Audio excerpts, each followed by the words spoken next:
Okay, welcome back. കഴിഞ്ഞ ക്ലാസ്സിൽ നമ്മൾ ഡിസ്കസ് ചെയ്തത് പി ചാർട്ട് എങ്ങനെ കൺസ്ട്രക്ട് ചെയ്യുക എന്നുള്ളതാണ്.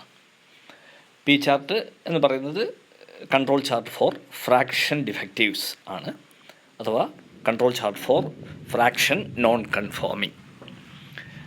അവിടെ നമ്മൾ ബൈനോമിയൽ അസംഷൻ ഉപയോഗിച്ചിട്ട് number of defectives binomial distribution follow ചെയ്യുന്നു എന്നുള്ള അസംഷനിലാണ് അതിൻ്റെ കൺട്രോൾ ലിമിറ്റ്സ് കൺസ്ട്രക്റ്റ് ചെയ്തിരുന്നത്.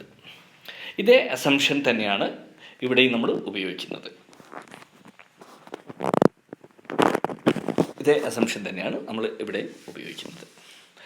ഇവിടെ ആകെയുള്ളൊരു വ്യത്യാസം എന്ന് പറയുന്നത്, പി ചാർട്ടിൽ ചാർട്ടിംഗ് സ്റ്റാറ്റിസ്റ്റിക് എന്ന് പറയുന്നത് ഫ്രാക്ഷൻ ഡിഫക്റ്റീവ്സ് ആയിരുന്നു, സാമ്പിൾ ഫ്രാക്ഷൻ ഡിഫക്റ്റീവ്സ് ആയിരുന്നു. എന്നാൽ ഇവിടെ നമ്മൾ നമ്പർ ഓഫ് ഡിഫക്റ്റീവ്സ് ആണ് ചാർട്ടിംഗ് സ്റ്റാറ്റിസ്റ്റിക് ആയിട്ട് ഉപയോഗിക്കുന്നത്.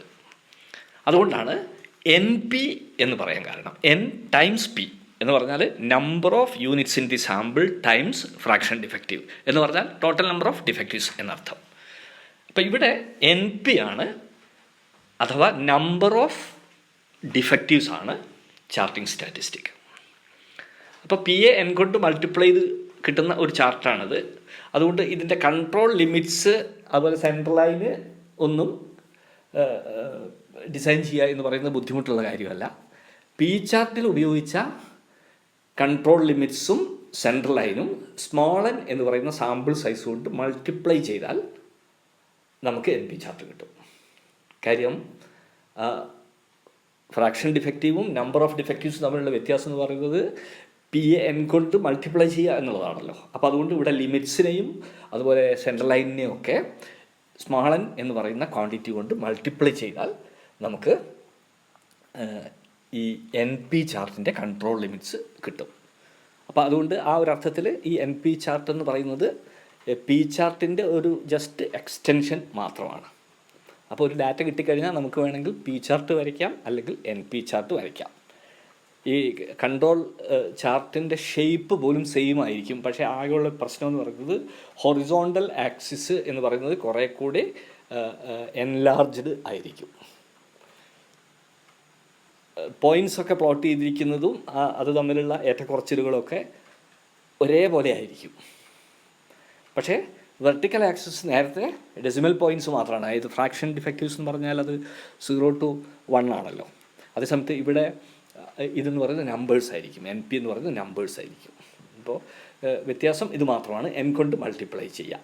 അത് സ്റ്റാൻഡേർഡ് ഗിവൺ കേസിലാണെങ്കിൽ ക്യാപിറ്റൽ പി എന്ന് പറയുന്ന നോൺ വാല്യൂ അഥവാ എസ്റ്റാബ്ലിഷ്ഡ് വാല്യൂ ഉപയോഗിച്ചിട്ടും, ഇനി ഈ സ്റ്റാൻഡേർഡ് നോട്ട് ഗിവൺ ആണെങ്കിൽ, അതായത് ക്യാപിറ്റൽ പി എന്ന് പറയുന്നത് fraction non conforming of the population unknown ആണെങ്കിൽ, ആ അൺനോൺ പിയെ നമ്മൾ പി ബാർ കൊണ്ട് എസ്റ്റിമേറ്റ് ചെയ്യും.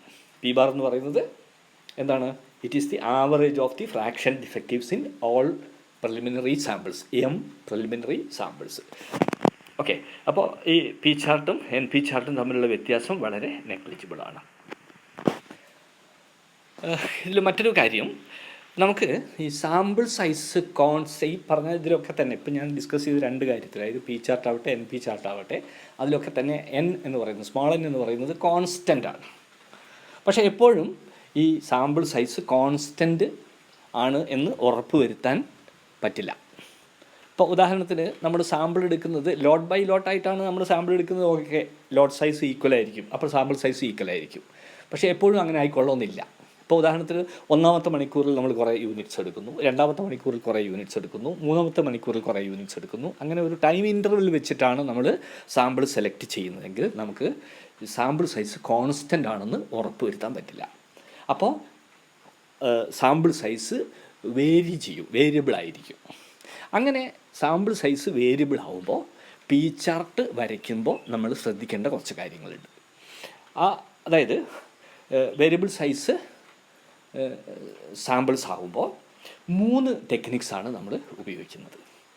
അതിലൊന്ന് വേരിയബിൾ വിത്ത് കൺട്രോൾ ലിമിറ്റ്സ് ആണ്. അതായത് കൺട്രോൾ ലിമിറ്റ്സ് ഹൊറിസോണ്ടൽ ലൈൻ ആവുന്നതിന് പകരം ബ്രോക്കൺ ലൈൻസായി മാറും. മുമ്പ് നമ്മൾ ഡിസ്കസ് ചെയ്തിട്ടുണ്ട് case, you please recall to that. Variable width control limits ആയിരിക്കും. അതായത് ഓരോ സാമ്പിൾ പോയിൻറ്റിനും കറസ്പോണ്ടിങ് ആയിട്ട് ഒരു അപ്പർ ലിമിറ്റും ഒരു ലോവർ ലിമിറ്റും ഉണ്ടാവും. പക്ഷേ സെൻട്രൽ ലൈനിലും വ്യത്യാസമൊന്നും ഉണ്ടാവില്ല. പക്ഷേ അപ്പർ കൺട്രോൾ ലിമിറ്റും ലോവർ കൺട്രോൾ ലിമിറ്റും സാമ്പിൾ ടു സാമ്പിൾ ചേഞ്ച് ചെയ്തുകൊണ്ടിരിക്കും. അപ്പോൾ ഈ കൺട്രോൾ ലിമിറ്റ്സ് എന്ന് പറയുന്നത് ബ്രോക്കൺ ലിമിറ്റ്സ് ആയിരിക്കും. ബ്രോക്കൺ ലിമിറ്റ്സ് ആയിരിക്കും. അത് ഇവിടെ കാണാം, ഞാനൊരു പിക്ചറിൽ കൊടുത്തിട്ടുണ്ട്, കണ്ടോ? ഈ പിക്ചറിൽ വേരിയബിൾ വിഡ്ത്ത് പി കൺട്രോൾ ചാർട്ടാണിത്. ഓരോ സാമ്പിളിനും കറസ്പോണ്ടിങ് ആയിട്ട് അപ്പർ കൺട്രോൾ ലിമിറ്റും ബ്രോക്കൺ ആണ്, ലോവർ കൺട്രോൾ ലിമിറ്റും ബ്രോക്കൺ ആണ്. ഇങ്ങനെ ചെയ്യുന്നത് കൺഫ്യൂസിങ് ആണ്. എന്നാലും ഇതാണ് യഥാർത്ഥ ടെക്നിക്ക് എന്ന് പറയുന്നത്. ഇതിൻ്റെ റിയൽ ടെക്നിക്ക് ഇതാണ്. ഇപ്പോൾ ഇവിടെ എന്താ പ്രശ്നം എന്ന് വെച്ചാൽ ഓരോ സാമ്പിളിനും, ഇപ്പോൾ ഉദാഹരണത്തിന് ith സാമ്പിളിൽ LCL എന്ന് പറയുന്നത് എന്തായിരിക്കും? P bar minus 3 into root of P bar into Q bar divided by NI. N അല്ല NI, കാരണം I ചേഞ്ച് ചെയ്യുന്നതിനനുസരിച്ച് NI ചേഞ്ച് ചെയ്യുന്നു, സാമ്പിൾ സൈസ് ചേഞ്ച് ചെയ്യുന്നു. ഇത് നിങ്ങൾ LCL അതെ, അതുപോലെ തന്നെ UCL. You have to construct LCL and UCL for each and every sample. അങ്ങനെ കമ്പ്യൂട്ട് ചെയ്യുമ്പോഴാണ് ഈ ബ്രോക്കൺ ലൈൻസ് കൺട്രോൾ ലിമിറ്റ്സ് വരുന്നത്. ഓക്കെ, എന്നിട്ട് ഓരോ പോയിൻറ്റും ആ ലിമിറ്റിന്, അതായത് പോയിൻറ്റിന്, അതായത് സാമ്പിളിന് കറസ്പോണ്ടിങ് ആയിട്ടുള്ള ലിമിറ്റ് വെച്ചിട്ടാണ് ഇൻ്റർപ്രറ്റ് ചെയ്യേണ്ടത്. ഔട്ട് ഓഫ് കൺട്രോൾ ആണോ ഇൻ കൺട്രോൾ ആണോ എന്നൊക്കെ ഇൻ്റർപ്രറ്റ് ചെയ്യേണ്ടത് അങ്ങനെയാണ്. ഓക്കെ, ഇനി ഇത് ഒരു കൺഫ്യൂസിങ് ആണെന്ന് ഞാൻ പറഞ്ഞല്ലോ. അത് ഈ കൺഫ്യൂഷൻ ഒഴിവാക്കാൻ വേണ്ടിയിട്ട് പിന്നെ നമുക്ക് ചെയ്യാവുന്നത് ഈ ആവറേജ് സാമ്പിൾ സൈസ് എടുക്കുക എന്നുള്ളതാണ്. സാമ്പിൾ സൈസ് മാറിക്കൊണ്ടിരിക്കുകയാണ്. ഇപ്പോൾ ഉദാഹരണത്തിന് 50 എണ്ണം 60 എണ്ണം 70 എണ്ണം എന്നൊക്കെ പറഞ്ഞിട്ടാണ് നമുക്ക് സാമ്പിൾ സൈസ് കിട്ടുന്നതെങ്കിൽ ഇത്തരം എക്സാമ്പിളുകളിൽ സാമ്പിൾ സൈസ് നേരത്തെ വേരിയബിൾ കൺട്രോൾ ചാർട്ടിൽ പറഞ്ഞതുപോലുള്ള സ്മോൾ സാമ്പിൾ സൈസ് ആയിരിക്കില്ല. ഏതുപോലെ 2, 3, 4, 5 പോലുള്ള സാമ്പിൾ സൈസ് ആയിരിക്കില്ല, മറിച്ച് വലിയ സാമ്പിൾ സൈസ് ആയിരിക്കും. അത് വാരി ചെയ്യുമ്പോൾ നമുക്കതിൻ്റെ ആവറേജ് എടുക്കാം. നമുക്ക് സാമ്പിൾസ് പ്രിലിമിനറി സാമ്പിൾസാണ് ഉള്ളതെന്ന് വിചാരിക്കാം. ആ പ്രിലിമിനറി സാമ്പിൾസിൻ്റെ sample size N1, N2, N3 etcetera NM ആണെങ്കിൽ നമ്മൾ അതിൻ്റെ ആവറേജ് N ബാർ കമ്പ്യൂട്ട് ചെയ്യുന്നു. ഇവിടെ N ബാർ കമ്പ്യൂട്ട് ചെയ്യുന്നു. N bar is equal to sigma equal to 1 to M NI divided by M. ഈ ആവറേജ് N ബാർ ഉപയോഗിച്ചിട്ട് നമുക്ക് control limits ഉണ്ടാക്കാവുന്നതാണ്. ഇവിടെ നോക്കുക, LCL is equal to P bar minus 3 into root of P bar into Q bar divided by N bar. അതുപോലെ central line is equal to P bar, UCL is equal to P bar plus 3 into root of P bar into Q bar divided by N bar. ഇവിടെ N അല്ല എടുക്കുന്നത്, N bar ആണ് എടുക്കുന്നത്. അപ്പം നമുക്ക് നമ്മുടെ control limits എന്തായി കിട്ടും? സ്ട്രൈറ്റ് ഹൊറിസോണ്ടൽ ലൈനായിട്ട് കിട്ടും. പക്ഷേ ഇവിടെ ഇൻ്റർപ്രിട്ടേഷൻ ചെറിയ ഒരു പ്രശ്നം വരും. കാരണം ഇത് ഇൻ്റർപ്രറ്റ് ചെയ്യുന്ന സമയത്ത് ഇതിൻ്റെ അപ്പർ കൺട്രോൾ ലിമിറ്റിനോട് ചേർന്നോ അല്ലെങ്കിൽ ലോവർ കൺട്രോൾ ലിമിറ്റിനോട് ചേർന്നോ ആണ് നമ്മുടെ പോയിൻ്റ് പ്ലോട്ട് ചെയ്യപ്പെടുന്നതെങ്കിൽ നമ്മൾ യഥാർത്ഥ ലിമിറ്റ്സ് ആയിരുന്നു ഉപയോഗിച്ചിരുന്നതെങ്കിൽ, അതായത് ബ്രോക്കൺ ലൈൻസ് കൺട്രോൾ ലിമിറ്റ്സ് ആയിരുന്നു ഉപയോഗിച്ചിരുന്നെങ്കിൽ എന്താകുമായിരുന്നു ഇൻ്റർപ്രിട്ടേഷൻ എന്ന് പരിശോധിക്കേണ്ടി വരും. കാര്യം ഇവിടെ എടുത്തിരിക്കുന്ന കൺട്രോൾ ലിമിറ്റ്സ് ഒരു ആവറേജിങ്ങിൻ്റെ ബേസിലാണ്. അപ്പോൾ അത്തരം പോയിൻറ്റ്സിനെ നമ്മൾ ഒന്ന് എക്സാമിൻ ചെയ്യേണ്ടി വരും. അല്ലാത്ത കേസിലൊക്കെ ഈ മെത്തേഡ് നമുക്ക് വളരെ ആപ്ലിക്കബിളായിട്ട് മാറും. ഓക്കെ, ഇതാണ് രണ്ടാമത്തെ ടെക്നിക്ക് എന്ന് പറയുന്നത്. മറ്റൊരു ടെക്നിക്ക് കൂടിയുണ്ട്. നമ്മുടെ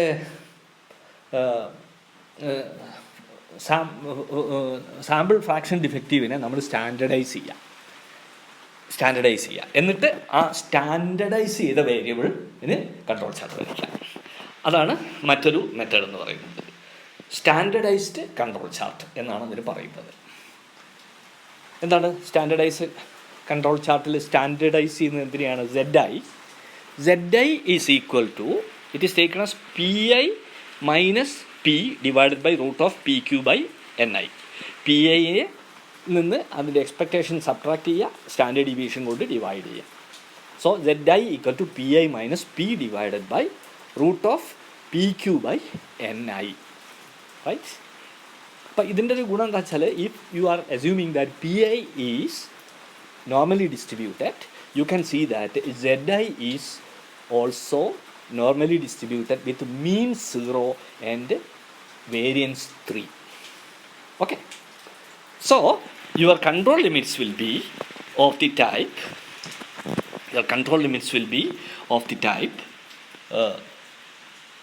shown in this picture. LCL is equal to -3, UCL equal to 3, and central line is equal to 0, so that you can interpret your process in a very simple way. Okay, these are the 3 methods used when the sample size is a variable. Okay, thank you.